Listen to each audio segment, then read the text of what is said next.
This story is called A Squash and a Squeeze. It is written by one of my favourite authors, Julia Donaldson.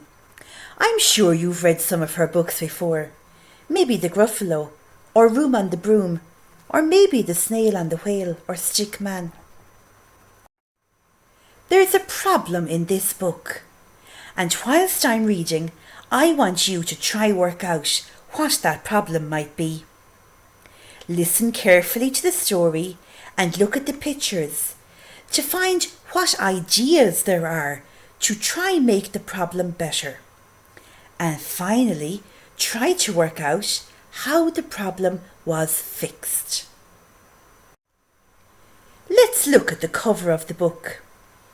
I can see the author's name and the illustrator's name and the title of the book. The picture shows an old lady, a cow, a goat, a pig and a hen.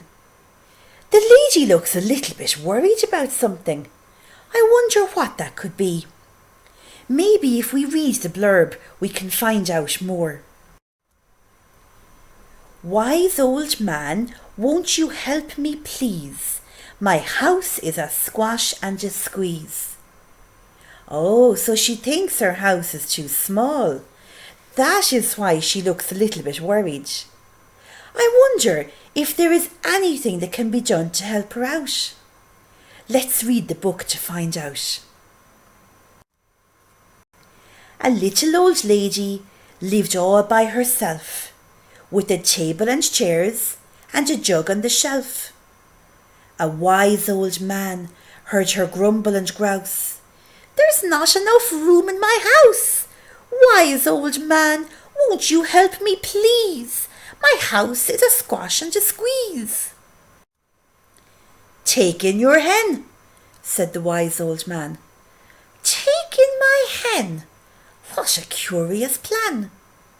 Well, the hen laid an egg on the fireside rug and flapped round the room, knocking over a jug.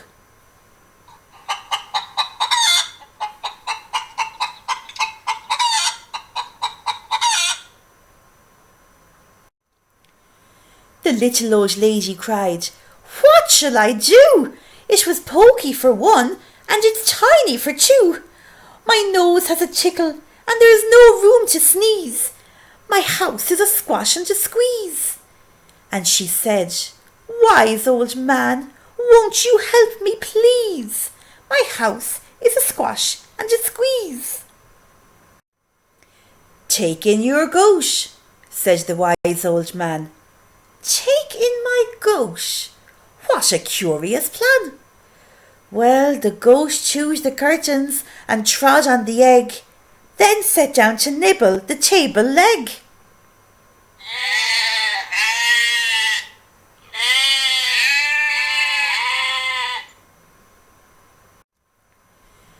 The little old lady cried, Glory be! It was tiny for two, and it's chitchy for three. The hen pecks the goat, and the goat's got fleas. Oh, my house is a squash and a squeeze. And she said, Wise old man, won't you help me please? My house is a squash and a squeeze. Take in your pig, said the wise old man. Take in my pig? What a curious plan. So she took in her pig, who kept chasing the hen and raising the larder again and again.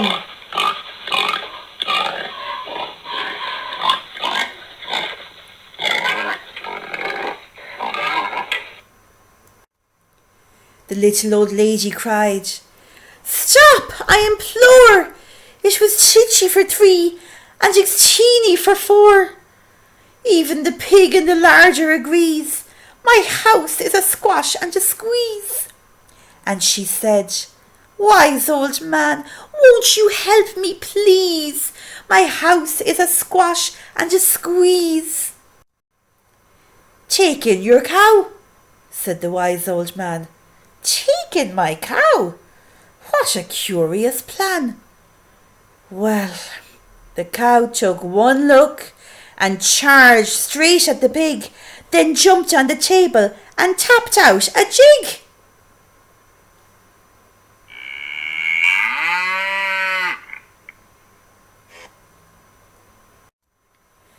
The little old lady cried, "Heavens alive! It was teeny for 4 and it's weeny for 5. I'm tearing my hair out. I'm down on my knees. My house is a squash and a squeeze." And she said, "Wise old man, won't you help me, please? My house is a squash and a squeeze." "Take them all out," said the wise old man. "But then I'll be back where I first began." So she opened the window and out flew the hen. That's better. At last I can sneeze again." She shooed out the goat and she shoved out the pig. "My house is beginning to feel pretty big." She huffed and she puffed and she pushed out the cow. "Just look at my house. It's enormous now." "Oh, thank you, old man, for the work you have done. It was weeny for 5. It's gigantic for 1. There's no need to grumble and there's no need to grouse. There's plenty of room in my house." And now she's full of frolics and fiddle-dee-dees. It isn't a squash and it isn't a squeeze. Yes, she's full of frolics and fiddle-dee-dees. It isn't a squash or a squeeze. The end. Well, did you like that story? What was your favourite bit? Mine was the cow dancing a jig on the kitchen table. Can you just imagine that happening? At the start of the video, I asked you to try work out what the problem was in this book. Did you figure it out? The problem was the old lady thought her house was too small. Then I asked you to listen carefully to the story and look at the pictures to find ideas that were there to make the problem better. The old man gave her ideas. He told her to bring in all the animals, but then it got way too squashy inside. Last, I asked you to try work out how the problem was fixed. When the lady took all of the animals out again, it suddenly seemed like there was way more room. Her house seemed way bigger, so her problem was fixed. Here is a picture of the author Julia Donaldson. And look, she's holding a Squash and a Squeeze book in her hand. Did you know that Julia Donaldson has written over 200 books? That is a lot of books and a lot of reading. How many of her books have you read?